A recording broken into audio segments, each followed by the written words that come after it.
Hello students, welcome again to this channel English at your fingertips. Students, आज हम हमारी जो series चली हुई है टाइम एंड टेंस, उस सीरीज़ का 12th पार्ट एक्सप्लेन करेंगे।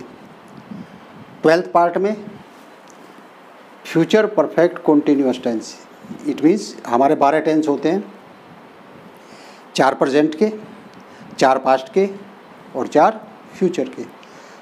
इसका मतलब हमारे 12 टेंस में आज हमारा लास्ट टेंस है 12वां, फ्यूचर परफेक्ट कॉन्टीन्यूअस टेंस। पहचान क्या है इस टेंस की? जिन सेंटेंसेस के अंत में रहा होगा, रही होगी, रहे होंगे, रहा होगा, रही होंगी, हुआ होगा, हुए होंगे, हुई होगी, हुआ होगा, हुई होंगी आदि शब्द दिए जाते हैं।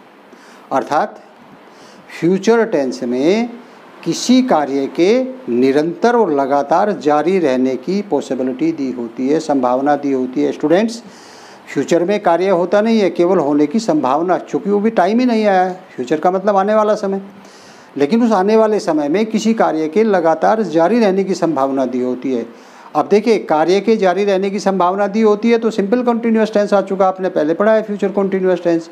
इसमें और उसमें डिफरेंस क्या है कि इसमें कार्य के निरंतर जारी रहने का समय भी दिया होता है कि कार्य कितने समय तक संभावना है कि चलता रहेगा।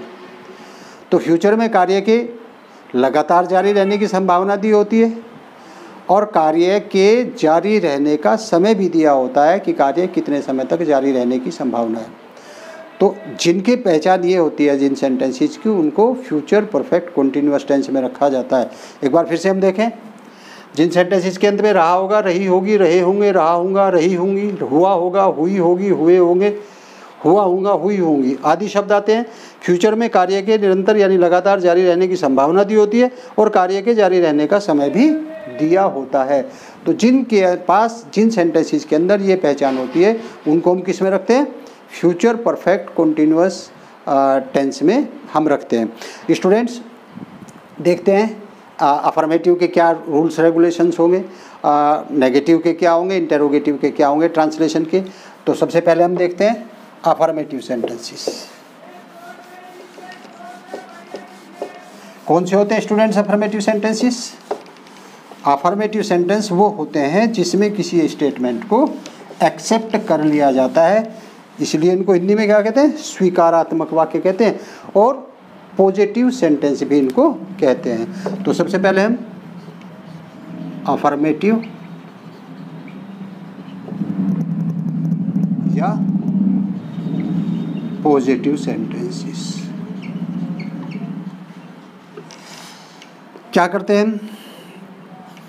सब्जेक्ट और सब्जेक्ट के साथ विल या shall plus have been, verb की फर्स्ट फॉर्म, उसमें आईएनजी, ऑब्जेक्ट,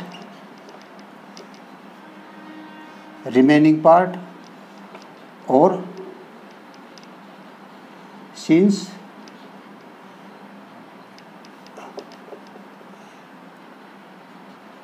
फ्रॉम या फॉर प्लस टाइम और फुल स्टॉप। स्टूडेंट्स, यदि सब्जेक्ट सिंगुलर और प्लूरल यहाँ में मैटर नहीं करता, फ्यूचर के चारों टेंस में आपने देखा, इससे पहले 3 टेंसेस में देखा। यदि सब्जेक्ट फर्स्ट पर्सन है यानी आई और वी है तो उसके साथ हम शैल हैव बीन लगाते हैं, और यदि वो सेकंड या थर्ड पर्सन है तो उसके साथ हम क्या लगाएंगे? विल हैव बीन लगाएंगे। वर्ब की फर्स्ट फॉर्म में आईएनजी लगेगी। कॉन्टीन्यूअस, चाहे वो सिंपल कॉन्टीन्यूअस हो या परफेक्ट कॉन्टीन्यूअस हो, उसमें हम वर्ब की फर्स्ट फॉर्म में आईएनजी लगाते हैं। उसके बाद ऑब्जेक्ट आएगा, फिर रिमेनिंग पार्ट, उसके बाद फ्रॉम या फॉर। देखिए, इससे पहले जो आपने पास्ट परफेक्ट कॉन्टीन्यूअस टेंस पढ़ा है, प्रेजेंट परफेक्ट कॉन्टीन्यूअस टेंस पढ़ा, उसमें आपने क्या पढ़ा है? उसमें आपने ये पढ़ा है कि पॉइंट ऑफ टाइम के लिए हम सिंस का प्रयोग करते हैं, पॉइंट ऑफ टाइम के लिए हम सिंस का प्रयोग करते हैं, और पीरियड ऑफ टाइम के लिए हम किसका? फॉर का प्रयोग करते हैं। लेकिन यहाँ सिंस के स्थान पर हम फ्रॉम का प्रयोग करते हैं। फ्यूचर परफेक्ट टेंस में सिंस का प्रयोग नहीं किया जाता है। उसका रीज़न क्या है? उसका रीज़न ये है क्योंकि कार्य होने की यानी जारी रहने की केवल पॉसिबिलिटी दी होती है। तो ये ये जो क्वेश्चन जो मैं बता रहा हूँ, ये जो रूल जो मैं आपको बता रहा हूँ, ये कंपटीशन एग्ज़ाम का भी है कि कंपटीशन एग्ज़ाम में सिंस लगा करके दे देते हैं, जबकि आपको यदि पता है कि सिंस का यूज़ नहीं होगा। अदरवाइज़ तो आपको पता है कि परफेक्ट कंटिन्यूअस टेंस में जो निश्चित समय होता है यानी पॉइंट ऑफ टाइम होता है उसके लिए हम सिंस का प्रयोग करते हैं, जो पीरियड ऑफ टाइम होता है उसके लिए हम फोर का प्रयोग करते हैं। लेकिन रूल क्या है कि फ्यूचर परफेक्ट कंटिन्यूअस में सिंस के स्थान पर फ्रॉम का प्रयोग होता है। तो कंपटीशन एग्ज़ाम में कई बार जो स्पॉट एरर है या इम्प्रूवमेंट ऑफ द सेंटेंसेज है वो इससे पूछा जाता है। और जो सीबीएसई बोर्ड है, सीबीएसई बोर्ड में भी जो एडिट आता है करने के लिए, एडिटिंग जो आता है 3 मार्क्स का आता है या 4 मार्क्स का आता है, तो उस एडिटिंग में भी हम क्या करते हैं, उस एडिटिंग में भी हम जो एरर होती है उसको पिक करते हैं पहले और वहाँ फिर उसमें लिखते हैं कि इनकरेक्ट क्या है और करेक्ट क्या है। तो वहाँ भी यदि आप सिंस दिया हुआ है फ्यूचर परफेक्ट टेंस में, तो सिंस के स्थान पर आपको पता है फ्रॉम का प्रयोग हो रहा, तो सिंस इनकरेक्ट और करेक्ट क्या हो जाएगा उसके स्थान पर, फ्रॉम। तो इस तरह से हम बनाते हैं। तो सब्जेक्ट विल हैव बीन या shall have been according to subject, यदि आई और बी है तो शैल हैव बीन, और आई और बी को छोड़ करके कोई भी सब्जेक्ट हो, सिंगुलर प्लूरल कोई मैटर नहीं करता, उसके साथ विल हैव बीन लगाएंगे, वर्ब की फर्स्ट फॉर्म में आईएनजी, ऑब्जेक्ट, रिमेनिंग पार्ट और फ्रॉम या फॉर, उसके बाद टाइम और फुल स्टॉप। देखिए जैसे एग्जाम्पल, मैं सुबह से अपना कार्य कर रहा हूँगा। अब देखिए क्या हो जाएगा, आई और आई के साथ क्या आएगा, I shall have been doing my work. अब देखिए यदि मॉर्निंग के साथ हम बाकी टेंस में हमने क्या लगाया, पास्ट परफेक्ट कंटिन्यूअस में, फ्यूचर परफेक्ट कंटिन्यूअस में हमने लगाया सिंस मॉर्निंग, लेकिन यहाँ हम क्या लगाएंगे, सिंस नहीं प्रयोग होता है यहाँ, तो क्या होगा, फ्रॉम मॉर्निंग। तो इस तरह से यदि यह है वह कल इस समय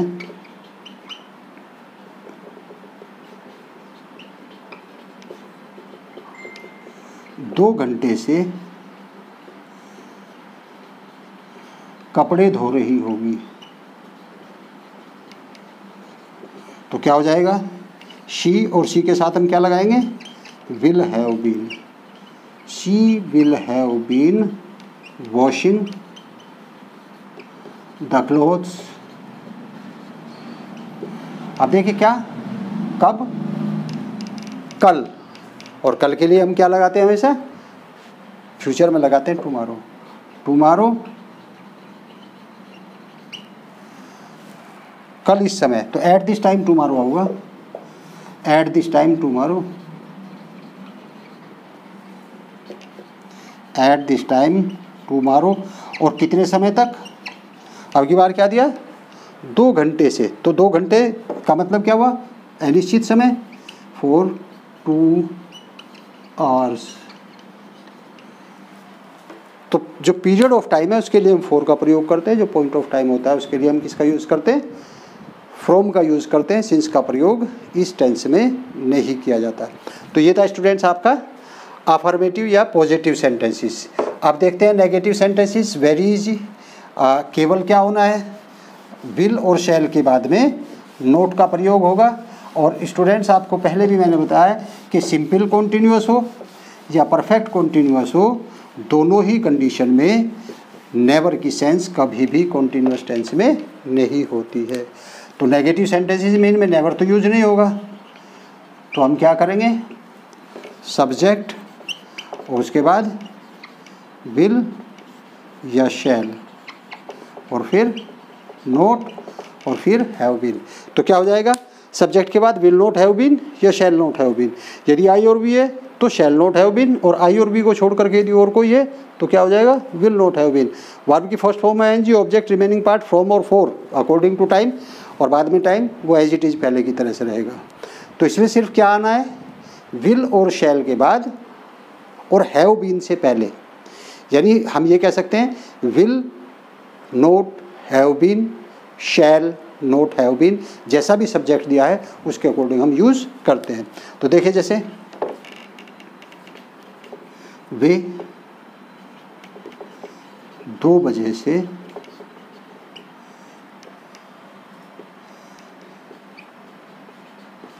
मैच नहीं खेल रहे होंगे।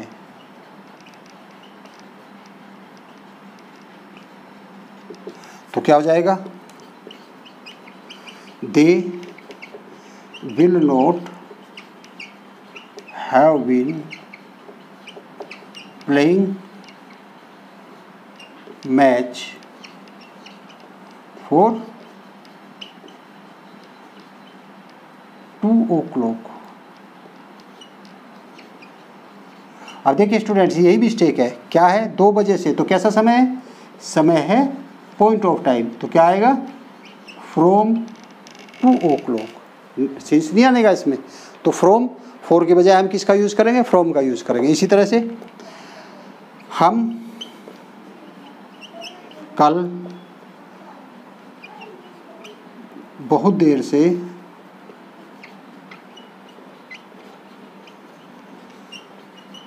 या बहुत देर तक भी आप कह सकते हैं, बाजार नहीं जा रहे होंगे। तो क्या हो जाएगा स्टूडेंट्स? वी, और वी के साथ क्या हो जाएगा? शैल, नेगेटिव है, not have been. We shall not have been going to market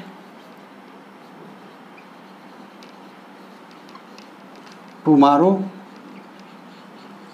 अब टाइम कैसा है? बहुत देर तक, पीरियड ऑफ टाइम है, तो क्या हो जाएगा? For a long. तो स्टूडेंट्स, इस तरह से आपका ये नेगेटिव सेंटेंसेस हुआ। नेगेटिव में सिर्फ क्या होना होता है? विल हैव बीन और शैल हैव बीन, यानी विल और हैव बीन के बीच में या शैल और हैव बीन के बीच में नोट का यूज़ किया जाता है। तो इस तरह से ये आपका हुआ नेगेटिव सेंटेंसेस। अब स्टूडेंट्स देखते हैं इंटेरोगेटिव सेंटेंसेस। कौन से होते हैं इंटेरोगेटिव सेंटेंसेस? जिन सेंटेंसेस के द्वारा क्वेश्चन पूछे जाते हैं उन सेंटेंसेस को हम इंटेरोगेटिव सेंटेंस कहते हैं। और वो क्वेश्चन 2 तरीके से पूछे जा सकते हैं। एक क्वेश्चन तो पूछे जा सकते हैं किसी इंटेरोगेटिव वर्ड का यूज़ करके। इंटेरोगेटिव वर्ड का जब हम यूज़ करते हैं तो उसमें कौन, कहाँ, कब, कैसे, क्या, जो भी कुछ कोई वर्ड आता है तो उनको हम वाई टाइप क्वेश्चन कहते हैं, क्योंकि उनमें क्वेश्चन वर्ड का यूज़ होता है। और जो दूसरे तरह के सेंटेंसेज होते हैं उनमें किसी क्वेश्चन वर्ड का यूज़ नहीं होता, बल्कि सेंटेंस के शुरू में हिंदी में क्या दिया हुआ होता है उनका आंसर आप येस और नो यानी एक वर्ड में भी दे सकते हैं।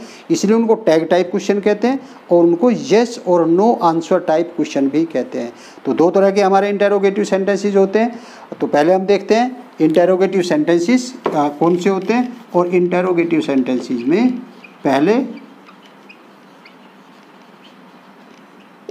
इंटेरोगेटिव सेंटेंसेस में पहले देखते हैं हम वाई टाइप क्वेश्चन।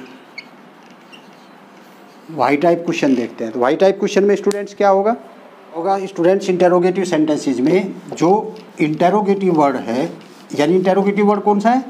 जिसके कारण कोई सेंटेंस क्वेश्चन बनता है। यदि उस वर्ड को हम हटा लेते हैं, तो वो फिर क्वेश्चन नहीं असर्टिव सेंटेंस बन जाता है। तो जिस वर्ड के कारण कोई सेंटेंस क्वेश्चन बनता है उसको हम क्वेश्चन वर्ड कहते हैं या इंटेरोगेटिव वर्ड कहते हैं। और जो सेंटेंस में क्वेश्चन वर्ड दिया होगा या जो सेंटेंस में इंटेरोगेटिव वर्ड दिया है उस वर्ड को हम सबसे पहले लिखते हैं। तो फॉर्मेशन क्या हो जाएगी? सबसे पहले हम रखेंगे किसको? क्वेश्चन वर्ड को, यानी उस इंटेरोगेटिव वर्ड को सबसे पहले रखेंगे। उसके बाद विल या शैल, और उसके बाद आ जाएगा आपका सब्जेक्ट। और उसके बाद यदि ज़रूरी हो, यदि सेंटेंस नेगेटिव भी है तो उसके बाद नोट, फिर हैव बीन। अब यहाँ स्टूडेंट्स देखने की क्या बात है, विल के और हैव बीन के बीच में सब्जेक्ट और नोट दोनों आएंगे। तो यानी will subject not have been, shall subject not have been. Verb की फर्स्ट फॉर्म आएंगी, इसमें कोई कंप्रोमाइज़ नहीं है। ऑब्जेक्ट रिमेनिंग पार्ट फ्रॉम या फॉर, यदि पॉइंट ऑफ टाइम है तो फ्रॉम का प्रयोग, क्योंकि इसमें सिंस का यूज़ नहीं होता। और यदि पीरियड ऑफ टाइम दिया है तो फॉर का प्रयोग, और बाद में टाइम। और सबसे बाद में देखिए, क्योंकि अब की बार कौन सा है, अब की बार सेंटेंस कौन से हैं? Interrogative sentence. तो इंटेरोगेटिव सेंटेंसेस के अंत में हम क्या लगाते हैं? क्वेश्चन मार्क लगाते हैं। तो बाद में इंटेरोगेटिव मार्क ऑफ इंटेरोगेशन या क्वेश्चन मार्क लगाते हैं। देखिए जैसे वे काफ़ी देर से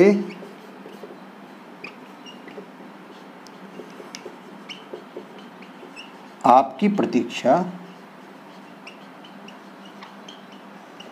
क्यों नहीं कर रहे होंगे?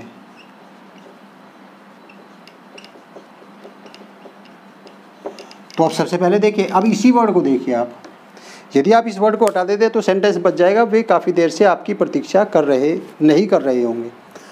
तो वे काफ़ी देर से आपकी प्रतीक्षा नहीं कर रहे होंगे, सेंटेंस कैसा हो गया? नेगेटिव, यानी असर्टिव सेंटेंस बन जाता है।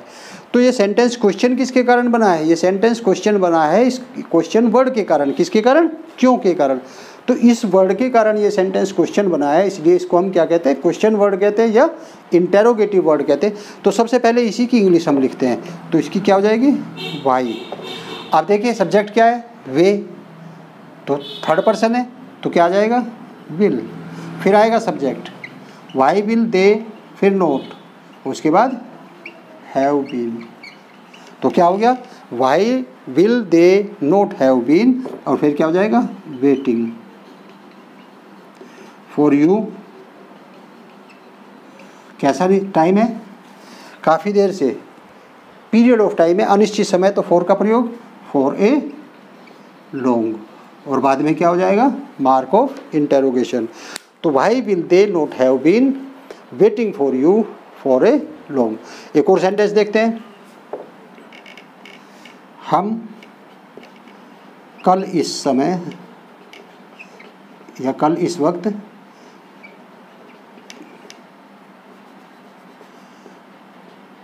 दस मिनट तक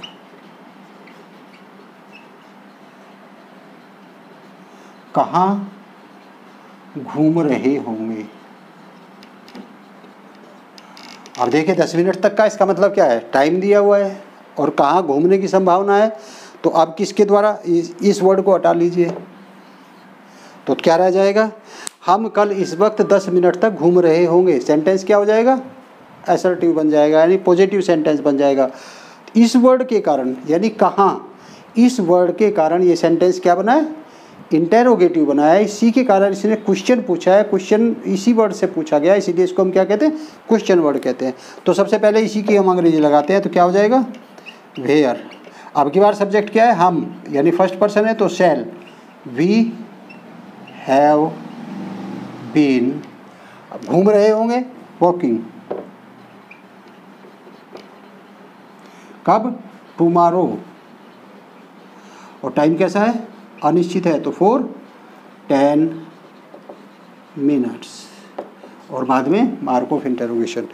तो where shall we have been walking tomorrow for 10 minutes. और इस वक्त भी दिया है, तो walking tomorrow at this time, यहाँ एट दिस टाइम दिया जाएगा, एट दिस टाइम। तो where shall we have been walking tomorrow at this time, या at this time tomorrow for 10 minutes, यानी यहाँ दोनों जगह आ सकता है ये, एट दिस टाइम टुमारो या tomorrow at this time for 10 minutes. इस तरह से ये आपका हुआ क्या? Why type question. और स्टूडेंट्स यदि टैग टाइप क्वेश्चन हो तो इस सेंटेंस के शुरू में क्या आ जाएगा? सेंटेंस के शुरू में आ जाएगा विल या शैल। टैग टाइप क्वेश्चन क्या होंगे? टैग टाइप क्वेश्चन वो होते हैं जिनमें प्रश्न पूछने के लिए किसी इंटेरोगेटिव वर्ड या क्वेश्चन वर्ड का यूज़ नहीं किया जाता। सेंटेंस के शुरू में क्या आता है उस क्या के लिए हम व्हाट का प्रयोग नहीं करते, बल्कि क्या करते हैं? टेंस के अकॉर्डिंग और सब्जेक्ट के अकॉर्डिंग हेल्पिंग वर्ब का यूज़ करते हैं। इसकी क्या फॉर्मेशन हो जाएगी? स्टार्टिंग में हम विल या शैल लगाएंगे। यदि सब्जेक्ट फर्स्ट पर्सन का है तो शैल आ जाएगा शुरू में, और यदि थर्ड पर्सन या सेकंड पर्सन है तो विल आ जाएगा। तो विल या शैल उस क्या के लिए हम शुरू में लगाएंगे? विल या शैल, उसके बाद सब्जेक्ट, यदि सेंटेंस नेगेटिव भी हो तो नोट, उसके बाद हैव बीन। वर्ब की फर्स्ट फॉर्म में ING, object, remaining part, from या फॉर, और टाइम, उसके बाद मार्क ऑफ इंटरोगेशन। तो देखिए जैसे क्या हो जाएगा? क्या अध्यापक कल स्कूल नहीं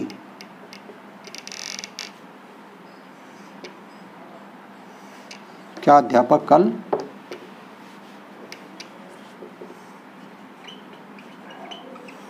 आधे घंटे तक नहीं पढ़ा रहे होंगे?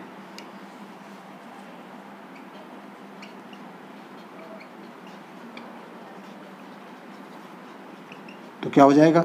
अभी स्टार्टिंग में क्या आया तो हम क्या रखें? Will. The teachers sentence negative भी है तो नोट आ जाएगा, और यहाँ have been. Will the teachers not have been teaching tomorrow. कैसा टाइम है, पीरियड ऑफ टाइम है, तो for half an hour, mark of interrogation. तो will the teachers not have been teaching tomorrow for half an hour, इस तरह से बनेगा। एक और, क्या मैं अगले सप्ताह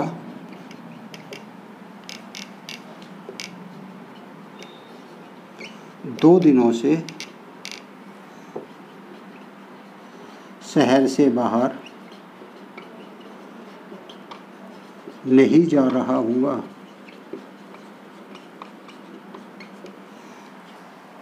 क्या होगा, क्या मैं अगले सप्ताह 2 दिनों से या 2 दिनों तक शहर से बाहर नहीं जा रहा हूँगा, तो क्या हो जाएगा अब की बार क्या है, मैं, यानी फर्स्ट पर्सन का सब्जेक्ट है, तो शैल आई, और उसके बाद ही आ जाएगा नोट।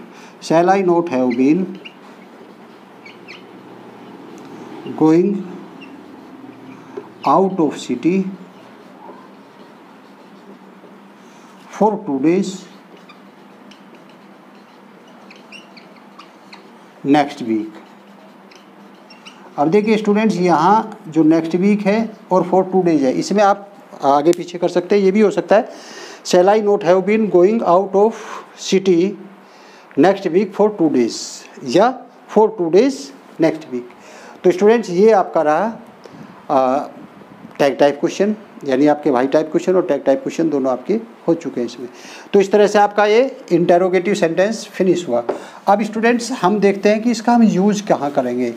इस टेंस का यूज एक ही कंडीशन होती है कि एक तो फ्यूचर में कार्य का जारी रहना दिया हो, और कार्य के जारी रहने का समय भी दिया हो कि कार्य कितनी देर तक जारी रहेगा। तो जहाँ सेंटेंस में कार्य के फ्यूचर में जारी रहने का समय दिया हो और समय भी दिया हो कि कितने समय तक जारी, यानी कार्य का जारी रहना दिया हो, जारी रहने की संभावना दी हो, और उस जारी रहने का समय भी दिया हो कि कार्य कितनी देर जारी रहने की संभावना है, तो वहाँ हम इस टेंस का यूज़ करते हैं। 2 चीज़ें, एक क्या है जो कंपटीशन के लिए होता है, कॉम्पिटिटिव एग्ज़ाम के लिए, तो उसमें क्या होता है, और साथ ही साथ जो CBSE का 10th का एडिटिंग होता है उसके लिए भी ये चीज़ें दोनों के लिए ज़रूरी है। क्या करता है, यदि मान लीजिए सेंटेंस परफेक्ट कॉन्टीन्यूअस है, परफेक्ट कॉन्टीन्यूअस कब होगा, जब उसमें टाइम भी दिया होगा। सिंपल कॉन्टीन्यूअस कब होगा, जब उसमें टाइम नहीं दिया होगा। अब यदि सेंटेंस में टाइम दिया हुआ है तो आप उसको कॉन्टीन्यूअस में नहीं बना सकते, यदि उसमें टाइम नहीं दिया हुआ तो फिर आप उसको परफेक्ट कॉन्टीन्यूअस में नहीं बना सकते। तो कई बार स्पॉटिंग एरर के लिए क्या होता है, देखिए जैसे ये दे दिया, शी विल हैव या she will be singing a song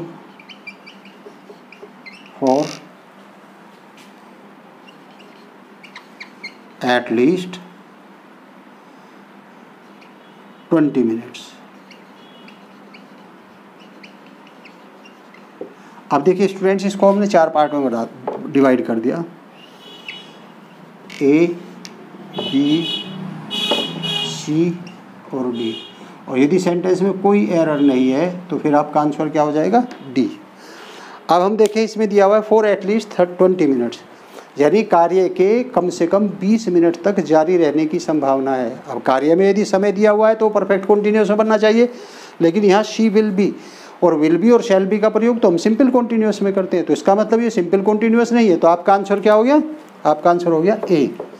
क्या, यहाँ शी विल हैव बीन आएगा, ना कि शी विल बी। क्यों आएगा, क्योंकि इसमें कार्य के जारी रहने का समय भी दिया होगा कि कार्य के कितनी देर तक जारी रहने की संभावना है। तो इसलिए एटलीस्ट 20 मिनट्स जो दिया हुआ है उसके कारण यहाँ आपका आंसर हो गया विल हैव बीन। अब इसी सेंटेंस को दूसरी तरह से कैसे पूछा जा सकता है? अब देखिए स्टूडेंट्स, यही सेंटेंस मान लीजिए, यही सेंटेंस 10th क्लास के लिए एडिटिंग वाला आप जो पोर्शन है उसमें दे दिया जाता है, तो उसके बाद हमें आपको क्या करना है, ये सेंटेंस यदि दिया है स्टूडेंट्स, तो इसमें दो चीज़ें होती हैं। एक तो क्या होता है इनकरेक्ट, सेंटेंस के आगे लिखा होता है, और फिर करेक्ट। तो यानी पहले आपको यहाँ इनकरेक्ट लिखना है कि इनकरेक्ट यहाँ ये इस तरह से दिया हुआ होता है ये, तो इनकरेक्ट में क्या है, इसका कौन सा पार्ट इनकरेक्ट है, हमें पता है कि विल बी नहीं होगा, तो हम यहाँ क्या लिख देंगे, विल बी। और करेक्ट क्या है, हमें पता है कि वो विल हैव बीन। तो 10th में जो एडिटिंग वाला पोर्शन है वो उसमें यही क्वेश्चन इस तरह से होगा। हमें देखना है कि वो सिंपल कॉन्टिन्यूअस है या परफेक्ट कॉन्टिन्यूअस है। यदि सिंपल कॉन्टिन्यूअस है तो हमें सिंपल कॉन्टिन्यूअस की वर्ब लगानी है, और यदि परफेक्ट कॉन्टिन्यूअस है तो हमें परफेक्ट कॉन्टिन्यूअस की वर्ब यानी विल हैव बीन या शैल हैव बीन लगानी है। तो ये 10th में जो पूछा जाता है एडिटिंग में वो इस तरह से होगा। और यही सेंटेंस एक बार पूछा जा सकता है जो आपका कॉम्पिटिटिव एग्ज़ाम है, उस कॉम्पिटिटिव एग्ज़ाम में अंडरलाइन करके इम्प्रूवमेंट में पूछ लिया जाता है कि यहाँ जो अंडरलाइन वर्ड है, जो underline part of the sentence है, there may be an error और मे नॉट बी।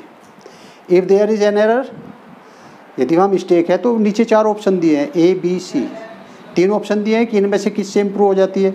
यदि इस पोर्शन को हटा करके ए को रखने से इम्प्रूव हो जाएगा सेंटेंस, बी को रखने से हो जाएगा या सी को, और यदि किसी को रखने से नहीं हो रहा तो फिर आपका ऑप्शन डी होता है, या मिस्टेक नहीं है या मिस्टेक भी है लेकिन किसी से इम्प्रूवमेंट भी नहीं हो रहा, तब आपका आंसर हो जाता है डी, नो इम्प्रूवमेंट। अब देखिए जैसे इसमें ए क्या होगा, शी शैल बी, बी क्या होगा, शी विल हैव, और सी क्या होगा, शी विल हैव बीन, और डी क्या होगा, नो इम्प्रूवमेंट। तो स्टूडेंट्स अब हमें पता है कि यहाँ शी विल बी की बजाय क्या यूज होना चाहिए, शी विल हैव बीन इस्तेमाल होना चाहिए। क्यों होना चाहिए, क्योंकि कार्य के जारी रहने का समय दिया है, अर्थात ये जो टेंस, ये जो सेंटेंस है ये किस में बनना चाहिए, फ्यूचर परफेक्ट कॉन्टिन्यूअस टेंस में बनना चाहिए। तो हम क्या करेंगे, विल हैव बीन, यदि हम शी विल बी के स्थान पर शी विल हैव बीन कर देंगे तो सेंटेंस इम्प्रूव हो जाएगा, और सेंटेंस में जो मिस्टेक दी हुई है वो इम्प्रूव हो जाएगी, ख़त्म हो जाएगी। तो दूसरा तरीका जो कॉम्पिटिटिव एग्ज़ाम है उसमें इस तरह से इसको पूछा जाता है। एक जो तीसरा तरीका होता है वो क्या है, जो मैं एडिटिंग ओमिशन, एडिटिंग के लिए भी 10th क्लास की CBSE के लिए और कॉम्पिटिटिव एग्ज़ाम के लिए स्पॉटिंग एरर के लिए भी, उसमें क्या होता है, चूँकि आपने अभी मैं जब पढ़ा रहा था मैंने आपको काफ़ी अच्छे से बताया है कि इस टेंस में सिंस का प्रयोग नहीं होता है। प्रेजेंट परफेक्ट कंटिन्यूअस में पॉइंट ऑफ टाइम के लिए सिंस का प्रयोग होता है और पीरियड ऑफ टाइम के लिए फोर का प्रयोग होता है। पास्ट परफेक्ट कंटिन्यूअस में पीरियड ऑफ टाइम के लिए फोर का प्रयोग होता है और पॉइंट ऑफ टाइम के लिए सिंस का प्रयोग होता है। लेकिन फ्यूचर परफेक्ट कंटिन्यूअस टेंस में सिंस का प्रयोग नहीं होता, वहाँ पॉइंट ऑफ टाइम के लिए फ्रॉम का प्रयोग होता है, पीरियड ऑफ टाइम के लिए फोर का प्रयोग होता है। तो कई बार कम्पिटिटिव एग्ज़ाम में और एडिटिंग और जो आपका 10th CBSE का है उसमें सिंस दे दिया जाता है। तो यहाँ यही मिस्टेक आपको कैच करनी है, पकड़नी है। देखिए जैसे है I shall have been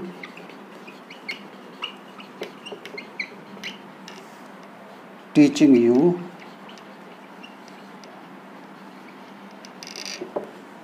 since 12 o'clock। अब ये दे दिया I shall have been teaching you B C और डी। डी का मतलब नो एरर, यदि कोई एरर नहीं है तो आपका ऑप्शन डी हो जाएगा। अब आई शैल हैव बीन यहाँ तो कोई मिस्टेक नहीं है, टीचिंग यू यहाँ भी कोई मिस्टेक नहीं है, सिंस 12 o'clock यहाँ पे मिस्टेक है। चूँकि सिंस का यूज हम क्या करते हैं, सिंस का यूज फ्यूचर परफेक्ट कंटिन्यूअस में नहीं होता, सिंस के स्थान पर किसका यूज़ करते हैं, हम फ्रॉम का प्रयोग करते हैं। तो एक तो आपका तरीका ये हो जाएगा। तो इस तरीके से आपका आंसर क्या हुआ, सी। जब आपको ए बी सी डी यानी ए बी सी में से ये पिक करना है कि कहाँ एरर है, उस एरर को आइडेंटिफाई करना है, और यदि एरर नहीं है तो आपका आंसर डी हो जाता है कि सेंटेंस में कोई एरर नहीं है। तो कंपटीशन में इस तरह के क्वेश्चंस पूछे जाते हैं। यही सेंटेंस यदि सीबीएसई के एडिटिंग में पूछा जाएगा तब कंडीशन क्या हो जाएगी? उस कंडीशन में ये हो जाएगा कि इस सेंटेंस को ऐसे दे दिया सीधा और दे करके आपसे पूछ लिया कि आपको बताना है इनकरेक्ट और करेक्ट। तो उस कंडीशन में क्या है, आपको दो चीज़ें दी हैं, पहला इनकरेक्ट और दूसरा करेक्ट। यानी इनकरेक्ट लिखिए क्या है, तो इनकरेक्ट में क्या हो गया आपका सिंस, और आपको पता होना चाहिए कि सिंस के स्थान पर हम किसका प्रयोग करते हैं, इनकरेक्ट। करेक्ट में क्या हो जाएगा आपका फ्रॉम। आपको पता होना चाहिए कि फ्यूचर परफेक्ट कंटिन्यूअस टेंस में हम सिंस के स्थान पर फ्रॉम का प्रयोग करते हैं। तो आप जो 10th वाले स्टूडेंट्स हैं वो एडिटिंग करते समय इसका ध्यान रखेंगे कि फ्यूचर परफेक्ट टेंस में सिंस का प्रयोग नहीं होता, सिंस के स्थान पर फ्रॉम का प्रयोग होता है। और यही सेंटेंस यदि इम्प्रूवमेंट में पूछा जाए तो इसको अंडरलाइन कर दिया जाए और इसकी जगह क्या 4 ऑप्शन दे दिए आपके, A 4 12 o'clock, B from 12 o'clock, C since then 12 o'clock और डी में आपका क्या हो गया, नो इम्प्रूवमेंट। अब आपको क्या करना है, जो अंडरलाइन वर्ड हैं, underline part of the sentence, उस underline part of the sentence में से ए बी सी या ए बी सी में से किसको रखने से आपका सेंटेंस इंप्रूव हो जाता है। जिसको रखने से भी आपका सेंटेंस इंप्रूव हो जाता है वही आपका करेक्ट आंसर है, आपका 1 मार्क्स हो जाएगा। और यदि ये इम्प्रूवमेंट नहीं होता या उसमें मिस्टेक नहीं है, इम्प्रूवमेंट की ज़रूरत ही नहीं है, तब आपका आंसर क्या हो जाएगा, डी हो जाएगा कि नो इम्प्रूवमेंट। अब आपको पता है कि सिंस 12 o'clock निश्चित समय दिया हुआ है और पॉइंट ऑफ टाइम के लिए फ्यूचर परफेक्ट कंटिन्यूअस में सिंस के स्थान पर फ्रॉम का प्रयोग होता है। तो आपका सही आंसर क्या हो जाएगा, बी। यानी जो अंडरलाइन पोर्शन है सिंस 12 o'clock के स्थान पर यदि आप फ्रॉम 12 o'clock लिख देंगे तो आपका आंसर, आपका सेंटेंस इम्प्रूव हो जाएगा, आपका आंसर करेक्ट होगा। उस कंडीशन में आपको 1 मार्क्स मिल जाएगा। तो इस तरह से ये कॉम्पिटिटिव एग्जाम में और सीबीएसई की जो 10th क्लास में एडिटिंग पूछी जाती है 3 और 4 मार्क्स की, उसमें उसके लिए भी ये टेंस जो है काफ़ी इम्प्रूवमेंट है। तो स्टूडेंट्स ये रहा आपका future perfect continuous time and tense series का पार्ट 12। स्टूडेंट्स ये सीरीज अभी हमारी चलती रहेगी। मेरी वीडियोज आपको कैसी लगती है तो लाइक कमेंट करें, क्योंकि कोई अपने आप में परफेक्ट नहीं होता। तो यदि कहीं ऐसा लगता है तो मैं अपने आप में इम्प्रूवमेंट करूँगा। और practice make a man perfect, जैसे जैसे प्रैक्टिस होती जाएगी तो वैसे वैसे क्योंकि कैमरे के सामने पहले कभी नहीं पढ़ा था, तो प्रैक्टिस होती जाएगी, इम्प्रूवमेंट आता जाएगा। आप लोगों का प्यार, आप लोगों का स्नेह आप लोगों का मिलता रहेगा, आपका सपोर्ट मिलता रहेगा। तो प्लीज़ लाइक कमेंट करें, सब्सक्राइब ज़रूर करें ताकि आने वाली वीडियोज़ के नोटिफिकेशन आपको प्राप्त होते रहें। और स्टूडेंट्स जितनी भी आपको वीडियोज़ इसमें मिल रही हैं चैनल पर वो फ्री ऑफ कॉस्ट है, इसलिए अपने साथी स्टूडेंट्स को भी आप ज़्यादा से ज़्यादा शेयर करें ताकि वो भी अधिक से अधिक इसका फ़ायदा उठा सकें, क्योंकि ये फ्री ऑफ कॉस्ट है, इसके लिए आपको कुछ नहीं देना है। तो फ्री ऑफ कॉस्ट है, आप अधिक से अधिक इसको शेयर करें, अपने फ्रेंड्स को भेजें ताकि वो भी इसे देख करके और इससे अपनी तैयारी कर सकें, अपनी प्रिपरेशन कर सकें एग्ज़ाम के लिए। तो students please like share and subscribe. मिलते हैं नेक्स्ट वीडियो में। Thank you very much.